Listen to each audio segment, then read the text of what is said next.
भजन आपको पहले तो भजन का आशय समझ लें आप। भजन होता क्या है? भजन बहुत भज लिया, अब भजना बंद कर दे, अब भगवान को भज। भजन अब मत भज, बहुत भज लिया, अब भजना बंद कर दे। सांसारिक क्रियाकलाप में अब भगना बंद कर दे, अब भगवान को भज। ये होता है भजन का अर्थ। सामाजिक रहे हरिओम। तो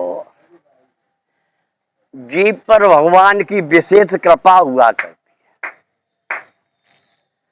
हम आप संसार में रहते हैं, कहते हैं कोई काऊ में मगन, कोई काऊ में मगन, जाकी जा में लगन वो बाई में मगन। कोई मजरा में मगन है, कोई भगवान के भजन में मगन है। जिसकी जिसमें लगन है वो उसमें मगन है, मस्त है, हुआ करता है।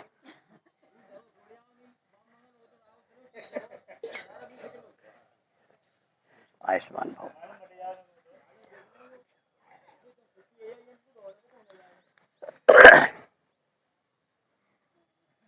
एक राजा हुए। राजाओं में ही ऋषि हुआ करते हैं। जैसे ऋषि, महर्षि, ब्रह्म ऋषि, ऐसे राजाओं में भी राज ऋषि हुआ करते हैं। राज्य तो करते हैं लेकिन राज्य के बंधन में बंधते नहीं। अपने समस्त क्रियाकलाप को करते हुए अपने जीवन की वास्तविकता को समझते हुए समस्त क्रियाकलाप करते हैं। राजन थे, प्रबुद्ध थे, भगवान का भजन करते थे। कुछ दिनों पहले उन्हें ऐसा आभास हुआ अब मेरा शरीर पूरा होने वाला है।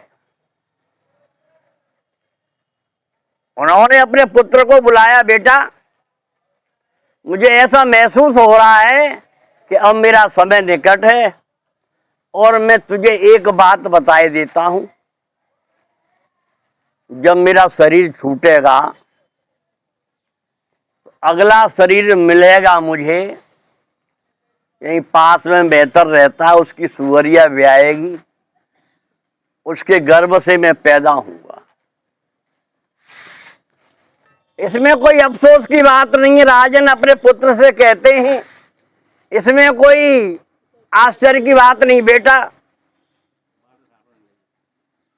वो तो हुआ करता है। तपेश्वरी सो राजेश्वरी और राजेश्वरी सो नरकेश्वरी। राजा तपस्या के प्रभाव के कारण राजपद को सुशोभित करता है। उसके जन्म जन्म की तपस्या हुआ करती है। तपस्या के वशीभूत होकर के वो राज्य के पद का भागीदार हुआ करता है।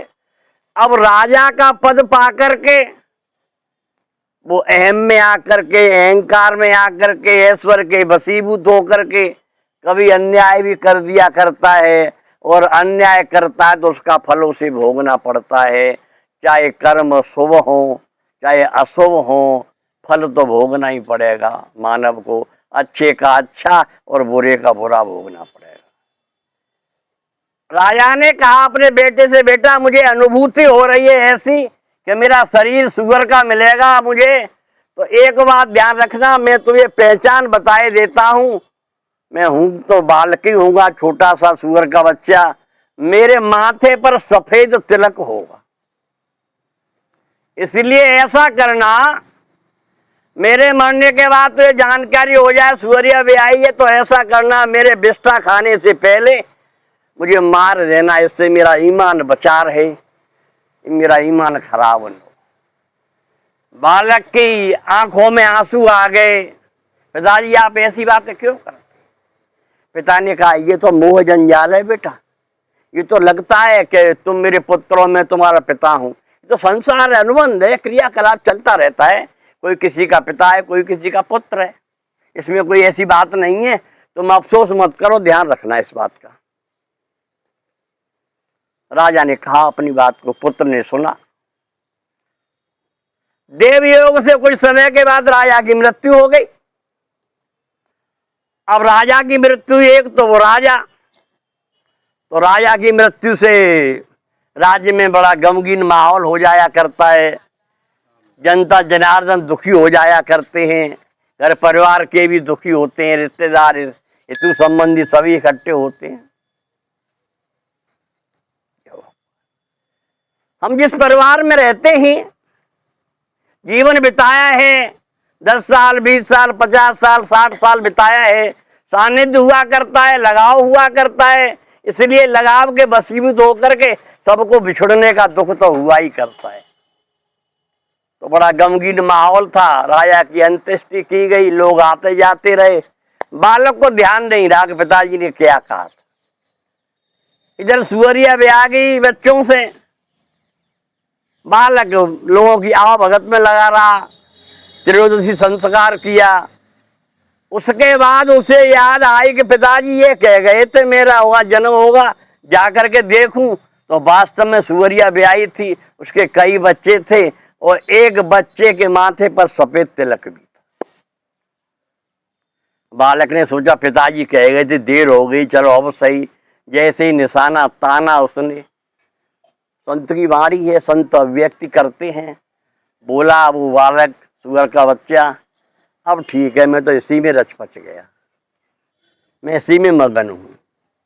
तो प्राणी को जो शरीर मिल जाया करता है, चाहे कुत्ते का मिले, चाहे सूकर का मिले, चाहे चींटी का मिले, चाहे मच्छर का मिले, उसी में मगन हो जाया करता है। ऐसी प्राणी की व्यवस्था है। तो भगवान ने हम आपको यहाँ भेजा है। भगवान की असीम कृपा हुई है कि मानव शरीर पाया है, और मानव शरीर के साथ साथ ऐसी सद्बुद्धि हम आपको भगवान ने दी है। कुछ समय निकाल करके भगवान की आरजू में, भगवान की प्रार्थना में, भगवान की साधना में बैठ जाया करते हैं, जिससे हमारी हाजिरी तो लग जाया करती है। और प्रभु से यही प्रार्थना करते हैं, प्रभु जैसा जितना कुछ जानते हैं हम तुम्हारे चरणों में वंदन करते हैं। प्रभु विश्वास के साथ, श्रद्धा भाव के साथ यही हम आप कर सकते हैं, वो यही हमारा आपका धर्म है। गृहस्थी में, घर परिवार में रहते हुए वो भी देखना है और अपना आध्यात्मिक जीवन भी संभालना है। एक तरफ न हो जाएं, ऐसा संतुलन बना लें, ऐसी व्यवस्था बना लें कि दोनों कार्य अपने क्रियाकलाप से समुचित होते रहें, तो अच्छा काम चलता रहेगा। आपने कमल को देखा है, कमल पानी में डूबता नहीं, कमल पानी से ऊपर ही रहता है, और कमल पानी के बिना उसका निर्वाह भी नहीं होता। तो हम आप गृहस्थ हैं, रोटी कपड़ा मकान आवश्यक है, शरीर की मूलभूत आवश्यकताएं जरूरी हैं, वो भी करनी है। और उसके साथ साथ केवल गृहस्थी में ही लिपायमान न हो जाएं, उसे पूरा करते हुए और ये विचार रखते हुए कि ये भी कार्य जरूरी है और साथ साथ भगवान का भजन भी जरूरी है। तो ऐसा संतुलन बना लें, ऐसी प्रक्रिया बना लें कि दोनों कार्य आराम से होते हैं। ये गृहस्थ धर्म सबसे बड़ा धर्म है। पहले तो अपने जीवन के यापन के लिए किसी से हाथ नहीं फैलाना पड़ता। मुख्य बात तो ये है, जितने साधु सन्यासी ऋषि मुनि हैं साधना भगवान की करते हैं, और जब भूख लगती है तो गृहस्थी की तरफ आते हैं और कहते हैं भिक्षाम देहि, आश्रित हैं। लेकिन गृहस्थ समर्थ है, अपना भी पालन पोषण करता है और अतिथि का भी स्वागत सत्कार करता है। तो गृहस्थ धर्म इसलिए सबसे बड़ा है कि किसी के आगे हाथ नहीं फैलाता और देने की सामर्थ्य रखता है, जितना कुछ हो जाए। इसीलिए संत कबीर कहा करते थे, मर जाऊं मांगू नहीं अपने तन के काज। भगवान ने हमें शरीर दिया है और मानव का शरीर मिला है, तो मानव का शरीर पा करके फिर भी अपने उदर पूर्ति के लिए हम हाथ फैलाएं तो शोभा नहीं देता। भगवान ने सब कुछ दिया है, सुंदर शरीर दिया है, हाथ पैर कमाने खाने के लिए दिए, साधना के लिए विवेक दिया हुआ है, तो सब कुछ संपन्नता है। इसलिए मर जाऊं मांगू नहीं अपने तन के काज, और परमार्थ के कारण मोह ना आवे लाज। अपने लिए नहीं। संत कबीर कपड़ा बुनते थे, बाजार में बेचते थे, आमदनी से कल का सामान भी आ जाए और गुजारा भी हो जाए, ऐसा कार्य किया करते थे, रोजाना का क्रम था उनका। तो अतिथि देवो भव, जो दरवाजे पर आ जाए, जरूरतमंद, भूखा है, प्यासा है, वस्त्रहीन है, जितना हमसे बन पड़े उसकी मदद कर सकें, और न बने तो हाथ जोड़ लें, लेकिन धक्का मुक्की न करें, गाली गलौज न करें, बुरा भला न करें। वो भी हम आप में से ही एक इंसान है। मजबूरी क्या कराती है, परिस्थितियां क्या कराती हैं, मानव के आगे कुछ कहा नहीं जा सकता। इसीलिए मांगना सहज नहीं हुआ करता। मांगत मांगत मान घटे और प्रीति घटे, नित के घर जाएं, और ओछे की संगति बुद्धि घटे, और क्रोध घटे मन के समझाएं।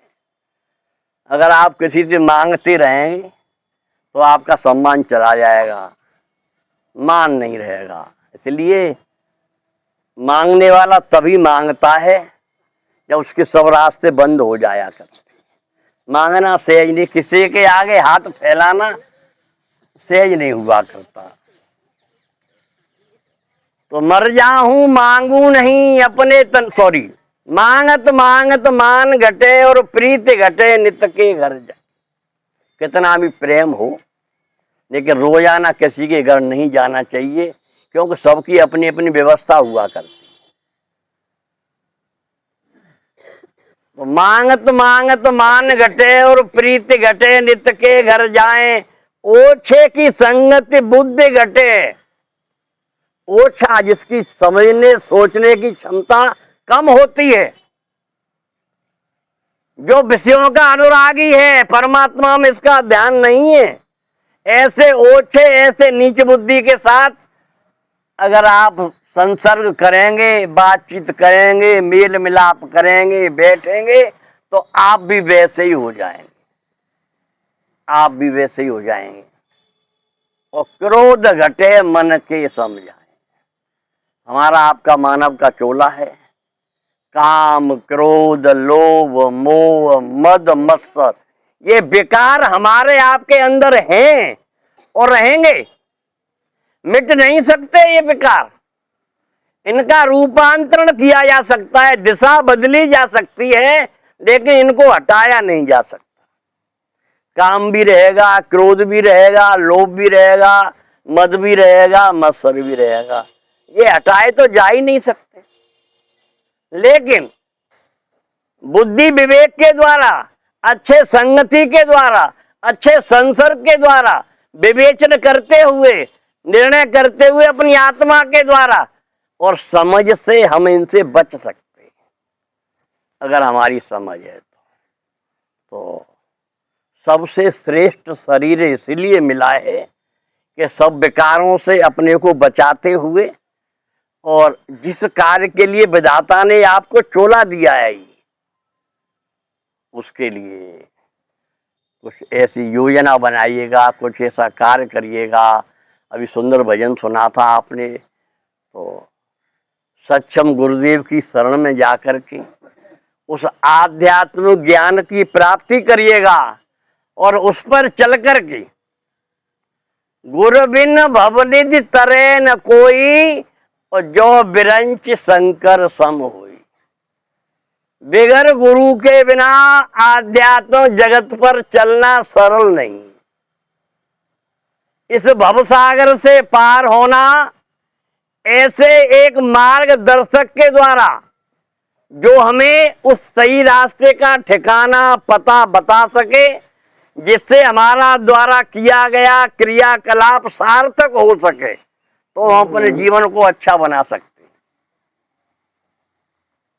गुरु बिन भवनिधि तरै न कोई, जो बिरंच शंकर सम होई। चाहे वो ब्रह्मा ही क्यों न हो, चाहे शंकर ही क्यों न हो, लेकिन उचित गुरुदेव के निर्देशन के भक्ति हो नहीं सकती। आध्यात्म जगत का ज्ञान, आत्मा के कल्याण का ज्ञान एक किसी महान संत के द्वारा ही मिलेगा।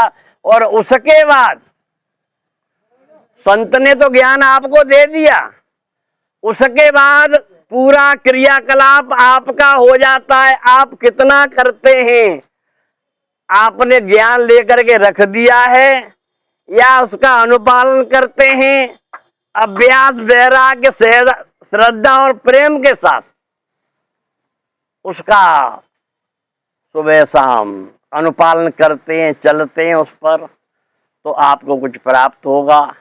और ऐसा प्राप्त होगा, मैं आपको अपना अनुभव बताऊं, जैसे आप हलवाई की अच्छी मिठाई खा करके संतुष्ट हो जाया करते हैं, उसी प्रकार से आपकी आत्मा की भटकन समाप्त हो जाएगी।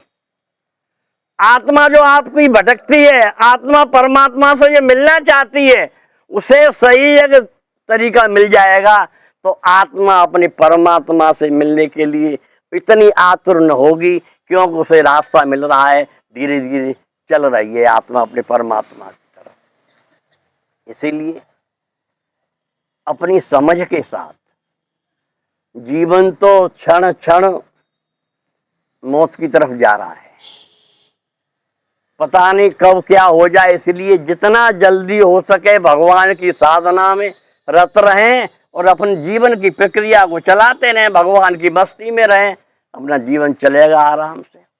और जैसे यात्री टिकट लेकर के निश्चिंत हो जाया करता है, सवारी करता है, कोई फिक्र नहीं करता, ऐसे ही अगर आप भगवान के भजन को करते हैं, इस रास्ते पर चलते हैं, तो आप बिल्कुल निर्द्वंद हो जाते हैं। प्रभु जैसा हम पे आता है, जैसा हम जानते हैं, जैसी तेरी कृपा हुई है, वैसे हम अपने विश्वास के साथ लगे हुए हैं, अब तेरी मर्जी है, तो निश्चिंत हो जाया करते हैं। ये बहुत जरूरी है। और संसार का तो विवेचन, आप संसार के बारे में सुनेंगे, संसार तो संसार है, सुनिएगा आप, आपके चक्षु खुल जाएंगे कि संसार की क्या विवेचना है। भर्तहरि नाम के राजा हुए, इस धरा पर बड़े ही भोगी राजा हुए हैं, बड़े त्यागी हुए हैं, बड़े धर्मात्मा हुए हैं। न धर्मात्माओं की कमी है, न कर्म योगियों की कमी है, और न भोगियों की कमी है। जिसकी जैसी प्रवृत्ति रही है उसने वैसा राज को भोगा है। तो अनेक प्रकार के राजा हुए हैं यहाँ। भर्तहरि नाम के राजा हुए, बड़े ही धर्मात्मा, बड़े योगी, बड़े ज्ञानी और बड़े ही प्रजापालक थे। ऐसे राजा भर्तहरि राज्य चलाते थे। राज्य चल रहा था आराम से। एक दिन राजा भर्तहरि के दरबार में एक संत का आगमन हुआ। एक संत पधारे और राजा ने जैसे ही संत को आता हुआ देखा, उठ करके सिंहासन से संत का स्वागत किया, बैठाया, जलपान कराया। उसके बाद हाथ जोड़ करके राजा ने कहा, महानुभाव, अब आप अपने आने का प्रयोजन बताएं।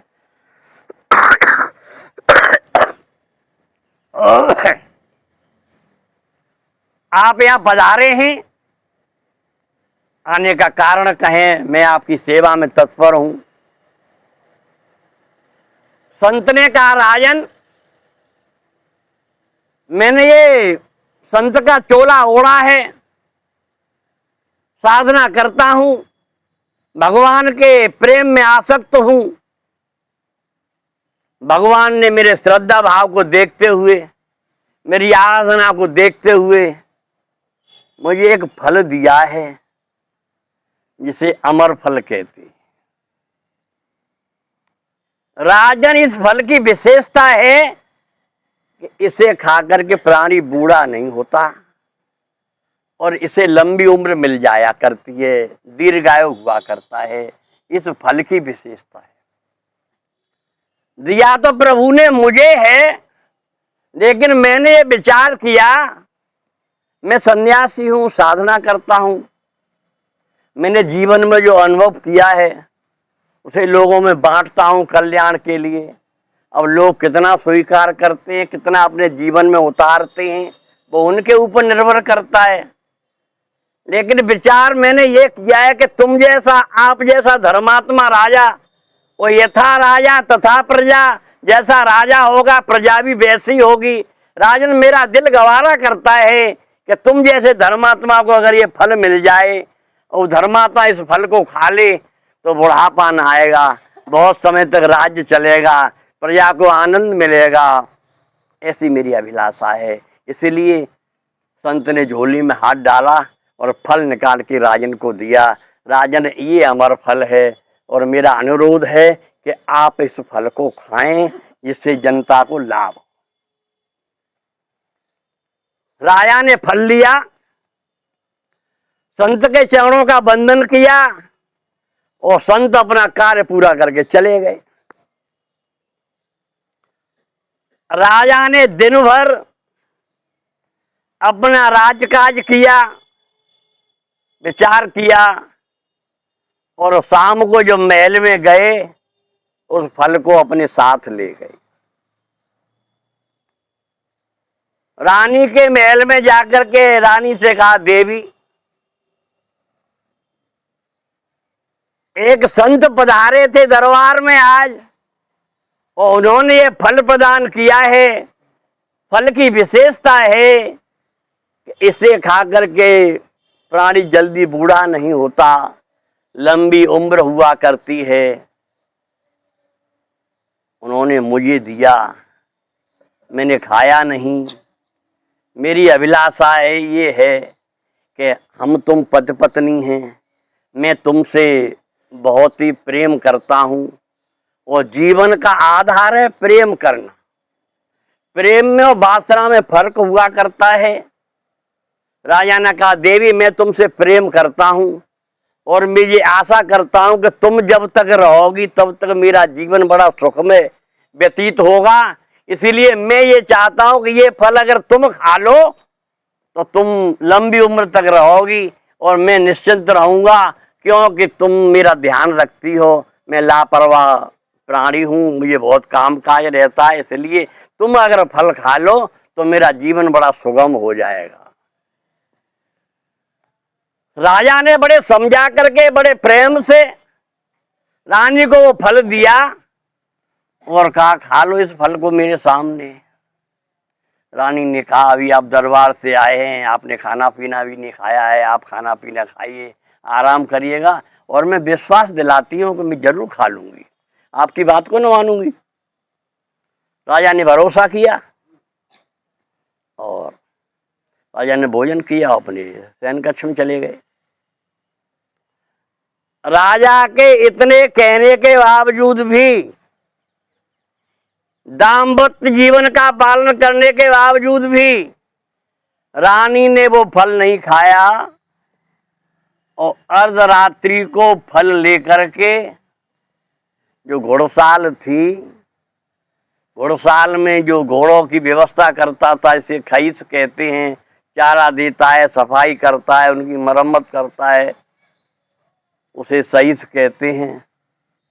रानी उससे प्रेम करती थी। अर्धरात्रि को गई फल लेकर के, सईस से कहा, मैं तुमसे जी जान से मोहब्बत करती हूँ और राजा को ये फल एक संत ने दिया है। फल की विशेषता है कि ये फल खा करके प्राणी बूढ़ा न होगा, लंबी उम्र उसकी होगी। इसलिए मैं ये चाहती हूँ कि अगर तुम ये फल खा लो तो तुम्हारी लंबी उम्र होगी, हमारा प्यार आपका बहुत समय तक चलता रहेगा। जो सईस था उसने रानी की बात को बड़े ध्यान से सुना, लेकिन उसने भी कहा कि मैं अभी न खाऊंगा, बाद में खा लूंगा, तुम निश्चिंत रहो। फल उसने भी न खाया। रानी चली आई। वो सही से एक वेश्या से मोहब्बत करता था। फल उसने भी न खाया और फल लेकर के वेश्या के पास गया। देवी, ये फल मुझे प्राप्त हुआ है, इसकी विशेषता ये है कि प्राणी बुढ़ापे से दूर रहेगा, लंबी उम्र होगी, और जब तक शरीर है तभी तो प्रेम रहेगा। इसीलिए इस फल को आप खा लें, और आप खाएंगी तो आपकी लंबी उम्र होगी, तो हमारा आपका प्रेम चलता रहेगा। फल वेश्या ने भी न खाया। वेश्या ने भी फल न खाया, कहा मैं खा लूंगी, आप भरोसा करिएगा, और सही से चला आया। अब वेश्या ने विचार किया, एक तो मैं वेश्या हूं, शरीर का व्यापार करता हूं, शरीर का व्यापार करती हूं, न जाने न मालूम किस लोगों की क्या कमाई है, कैसे कमा के लाते हैं, मेरी देह का आनंद लेते हैं, मुझे पैसा देते हैं। ऐसा नीच जीवन मैंने ये न मालूम किन कुकर्मों से पाया है। इसलिए इस फल को खा करके और लंबी उम्र जीऊं, मेरी इच्छा नहीं करती कि मैं अधिक जीवन चाहूं। इसलिए ये फल तो राजा भर्तरी को मिल जाए तो उसका कल्याण हो जाए। राजा महान त्यागी है।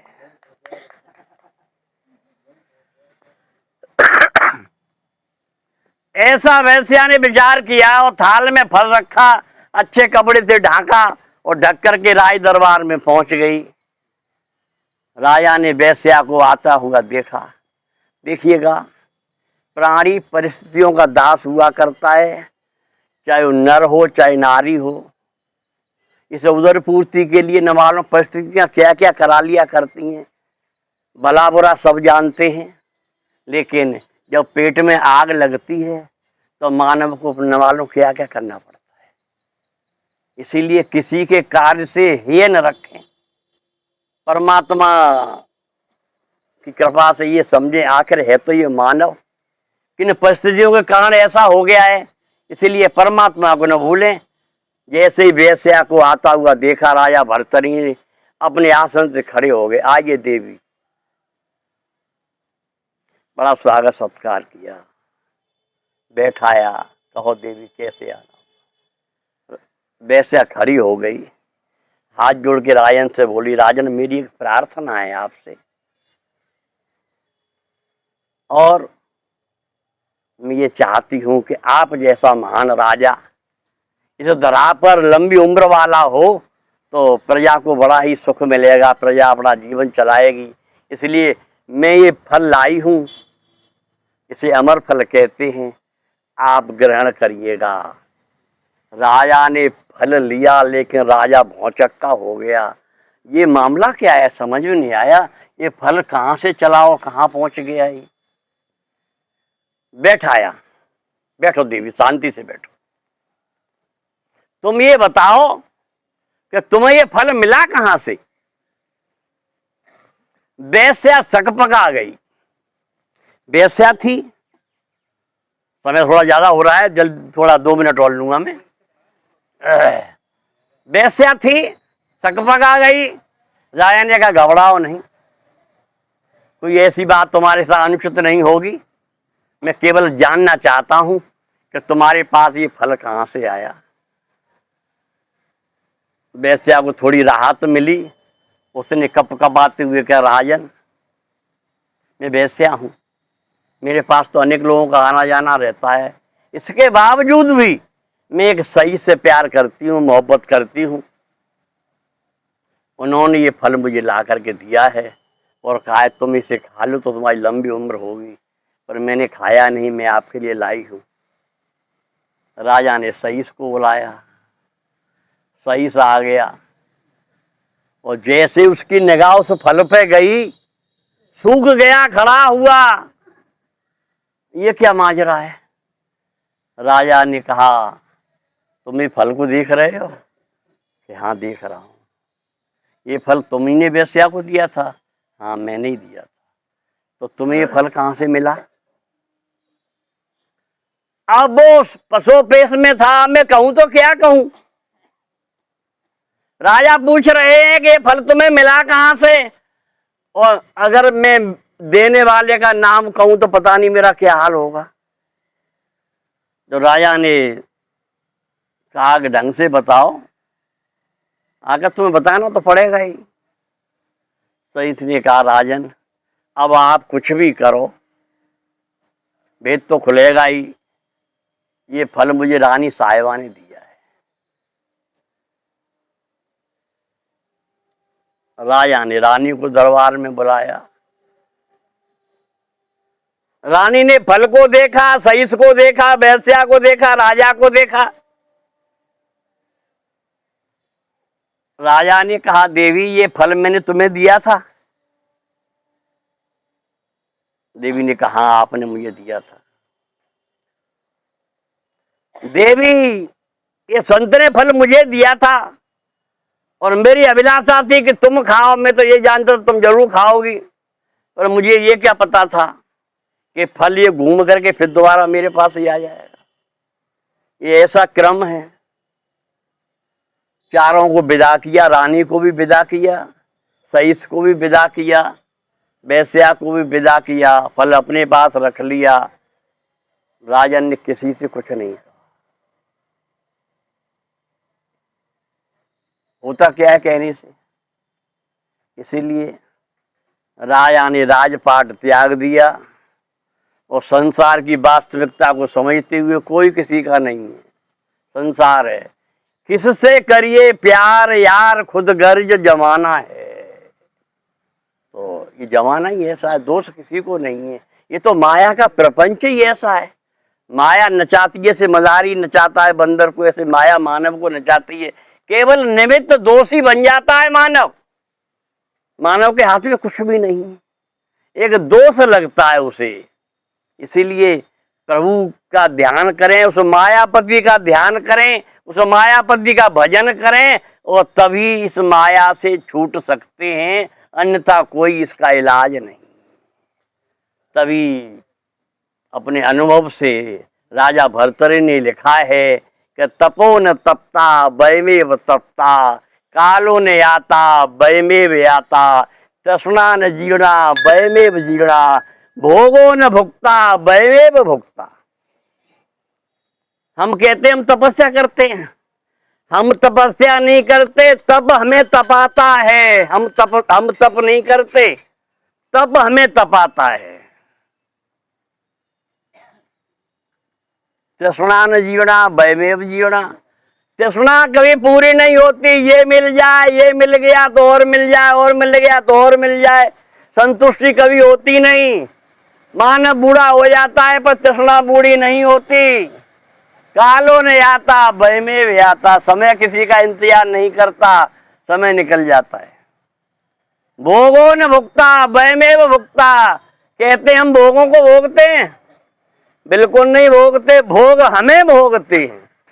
आप अपना ढांचा देखिए, क्या ऐसा ही शरीर था, लेकिन भोगों के प्रपंच में फंस करके कहीं के न रहे। तो हमने भोगों को नहीं भोगा, भोगों ने हमें भोगा है। अब बात ये आती है कि मानव कितना गौर करता है, कितना समझता है, कितने अपने जीवन में उतारता है, ऐसा संतियन कहते हैं। इन्हीं शब्दों के साथ वाणी को विराम देता हूँ। बोलिएगा सद्गुरुदेव।